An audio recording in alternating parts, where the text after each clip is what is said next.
పౌర్ణమి రోజున అన్ని ఊర్లలోనూ అమ్మవారి జాతరలు మహావైభవంగా జరుగుతూ ఉంటాయి. అదేవిధంగా మా ఊరిలో కూడా, అంటే తెనాలిలోని ఐతానగర్లో అమ్మవారి జాతర చాలా వైభవంగా 5 రోజుల పాటు జరిగిందండి. సో ఆ స్టోరీ 18వ శతాబ్దపు నాటి స్టోరీ అనమాట. అక్కడ నుంచి ఈ తిరునాళ జరుగుతూనే ఉంది. తెనాలిలోని ఈ ఐతానగరం అనేది ఏర్పడి 2000 సంవత్సరములు అయింది. క్రీస్తు పూర్వం 5వ శతాబ్దం నుండి క్రీస్తు శకం 3వ శతాబ్దం వరకు నాగరికత వెలసిల్లినట్లుగా ఆధారాలు చెప్తూ ఉన్నాయి. శాతవాహన పాలనలో ఉన్న నగర ప్రాంతం అన్నమాట ఇది. తిరిగి క్రీస్తు శకం 8, 9, 10 శతాబ్దాల నాటికి ఇప్పటి తెనాలి ఐతానగరం పేర ఇవి ఏర్పడటం జరిగింది. తూర్పు చాళుక్యులు, చోళుల పాలనా కాలంలో ఇవి ఉన్నాయని మనకి చరిత్ర అయితే చెప్తూ ఉంది. ఐతానగర పాడు అంటే ఒక పురాతన గ్రామం అని మనకి పేరులోనే అర్థమవుతూ ఉంది. 1829వ సంవత్సరంలో విలియం బెంటింగ్ సతీ సహగమన నిషేధ చట్టం తీసుకొచ్చిన విషయం మనందరికీ తెలిసిన విషయమే. అయితే ఇప్పుడు నేను చెప్తున్నటువంటి అమ్మవారి కథ 18వ శతాబ్దంలోనే మొదలైందండి. 1750 నుంచి 1800 మధ్యలో శ్రీ గౌరమ్మ గారు అండ్ వెంకయ్య గారు ఇద్దరు దంపతులుగా జీవించడం జరిగింది. ప్రతి సంవత్సరము మే నెలలో, అంటే వైశాఖ పౌర్ణమికి ఏకాదశి నుంచి 5 రోజుల పాటు ఈ పేరంటాలమ్మ వారి జాతర మహావైభవంగా 5 రోజుల పాటు జరుగుతుందన్నమాట. మొదటి రోజు అఖండ జ్యోతి ప్రజ్వలనంతో ఆరంభమవుతుంది ఈ తిరునాళ. రెండవ రోజు అమ్మవారు అయ్యవార్ల రథోత్సవం జరుగుతుంది. మూడవ రోజు గుమ్మడి సిడి మానోత్సవం జరుగుతుంది. అదేవిధంగా 4వ రోజు వసంతోత్సవం జరుగుతుంది. 5వ రోజున పౌర్ణమి రోజు మేకసిడి మానోత్సవం జరుగుతుంది. ఈ విధంగా 5 రోజుల పాటు అమ్మవారి జాతర మహావైభవంగా జరుగుతుందండి. చాలా చాలా బాగుంటుంది తిరునాళ్ళైతే. ఈ తిరునాళ్ళలో కొన్ని ప్రత్యేకతలు అయితే ఉన్నాయండి. ఒంటి కొమ్ము బొల్లావు లాంటి ఆవు, సిడిమాను లాంటి మాను, గండ దీపాలు, గంప సిడిల మొక్కుబడులు, అంకమ్మ దేవత ముందు కొమ్ముల వారి జాతర, జంతుబలి ఇక్కడ ఉన్నటువంటి ప్రత్యేకతలు. తిరునాళ్ళ ప్రారంభానికి గుర్తుగా ఒక మేకను మాత్రం బలి ఇవ్వటం జరుగుతుందండి. ఇంకా జంతు బలులు అనేవి ఈ తిరునాళ్ళలో ఉండవండి. ఈ ఒంటి కొమ్ము బొల్లావు ఎర్రని రంగుతో, నల్లని కళ్ళతో చాలా గంభీరంగా, ఉగ్రంగా కనిపించేటువంటి ఒక స్వరూపం.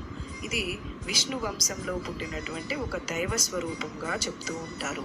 యాదవుల విశ్వాసానికి చెందినటువంటి మహత్తర శక్తికి నిదర్శనంగా చెప్తూ ఉంటారు. మెడలో వీరత్రాడు వేస్తారు. ఒంటి కొమ్ముకి పూలు కట్టి అలంకరిస్తారు. తాటి ఆకులతో విశాలమైనటువంటి పందిరి వేసి వాయిద్యాలు, మామిడి తోరణాలు, నూతన వస్త్రాలు, ఆభరణాలు, విద్యుత్ దీపాలతో గుడి మొత్తాన్ని అలంకరిస్తారు. మొదటి రోజు రాత్రి వేద మంత్రాలతో అఖండ జ్యోతి ప్రజ్వలనం చేస్తారు. ఇది తిరునాళ్ళ ప్రారంభానికి గుర్తుగా ఉంటుందన్నమాట. ఈ 5 రోజుల పాటు ఈ అఖండ జ్యోతి వెలుగుతూనే ఉంటుంది. ఎప్పుడైతే జాతర ముగుస్తుందో అప్పుడే ఈ అఖండ జ్యోతిని కూడా ఆపివేయటం జరుగుతుంది. జ్యోతి 5 రోజుల పాటు 24 గంటలు వెలుగుతూనే ఉంటుంది. భక్తులకి ఈ 5 రోజులు ప్రసాదాలు కూడా పంచుతారు. రథోత్సవం అంటే 2వ రోజున మొదలవుతుంది. గౌరమ్మ, వెంకయ్యల ప్రతిమలను అలంకరించుకుని రథంపై తెనాలి మొత్తం ఊరేగిస్తారు. యాదవ పూజారి పసుపు బొట్లను భక్తులకి పెడుతూ ఉంటారు. యాదవులు తలపాగా చుట్టి బొల్లావును శిరస్సున పెట్టుకుని వాయిద్యాలతో ఎగురుతూ ఉంటారు. స్త్రీలు రోడ్లపైన వీధులలో నీళ్లు వారబోస్తారు. వీధులలో పసుపు, కుంకుమ, పూలు, కొబ్బరికాయ, బియ్యము ఇవన్నీ తీసుకొని ఊరేగింపుకు వచ్చిన అమ్మవారు అయ్యవార్లకి అందజేస్తూ ఉంటారు. అమ్మవారు అయ్యవారి మీద పాల వెల్లిని పెట్టడం జరుగుతుంది.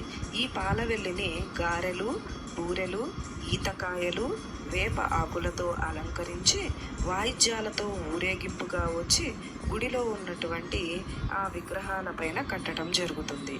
ఈ గుడిలో ఇంకొక ప్రత్యేకత ఉందండి.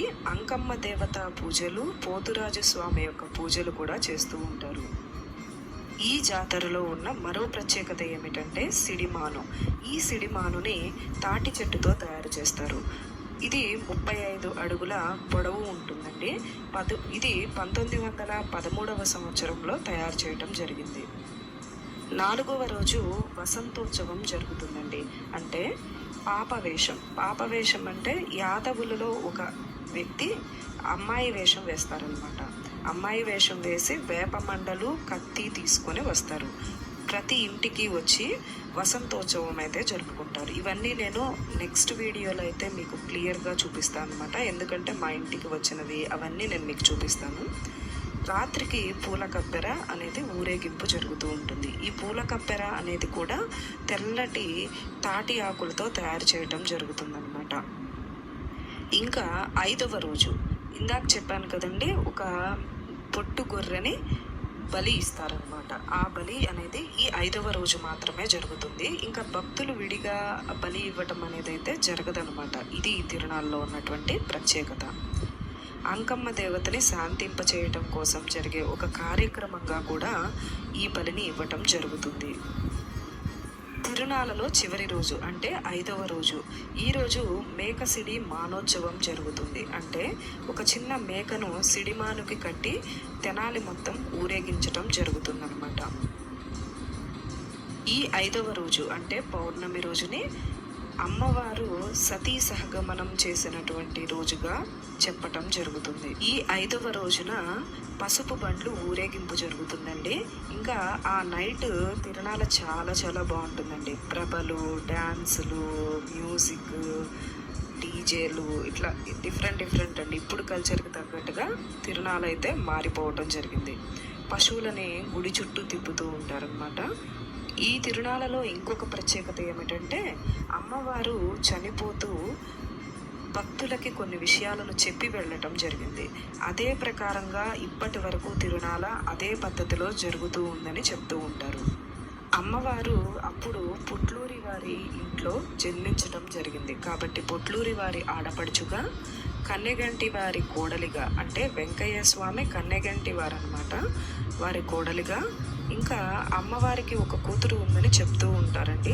ఆమె కూతుర్ని మా వేమూరి వారి ఇంటికి కోడలిగా పంపించారని చరిత్ర చెప్తూ ఉంది. కాబట్టి ఒక్కొక్క ఇంటి పేరుకి ఒక్కొక్క పనిని అమ్మవారు అప్పగించడం జరిగిందండి. ఆ పని ఆ ఇంటి వారి నుంచి జరగనిదే ఈ తిరునాళ్ళ అయితే ప్రారంభం కాదనమాట. అప్పటి నుంచి అమ్మవారి మాట ప్రకారం ఇప్పటి వరకు అన్నీ సక్రమంగా అదే పద్ధతిలో జరగటం అమ్మవారి యొక్క మహిమను తెలియచేస్తూ ఉంది.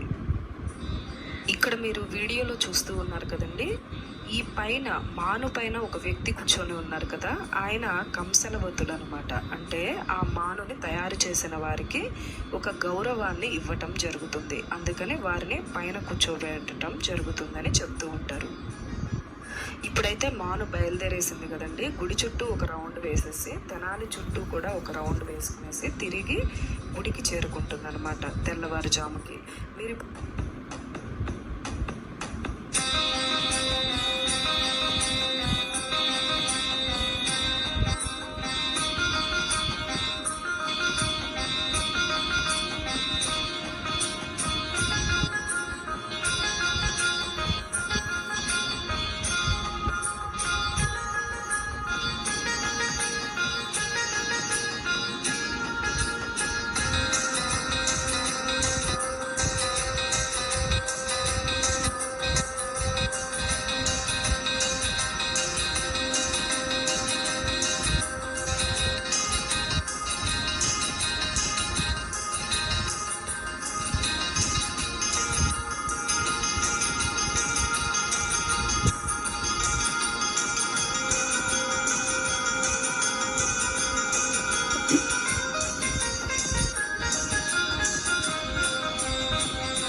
5 రోజుల తిరునాళ చాలా సరదాగా ఉంటుందండి. ఇప్పుడు మీరు చూస్తున్నారు కదా, ఇది మా స్ట్రీట్ అనమాట. మా స్ట్రీట్‌లో అందరూ లేడీస్ అర్ధరాత్రి పూట అంటే 1:30, 2 ఆ టైంకి మానైతే వచ్చేసిందండి. మేము కొబ్బరికాయలు, పసుపు, కుంకుమ, హారతులు అన్నిటితోటి రెడీగా ఉన్నాం అనమాట అమ్మవారికి సమర్పించేందుకు.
ఓకే ఫ్రెండ్స్, మీకు గనుక నా వీడియో నచ్చితే ప్లీజ్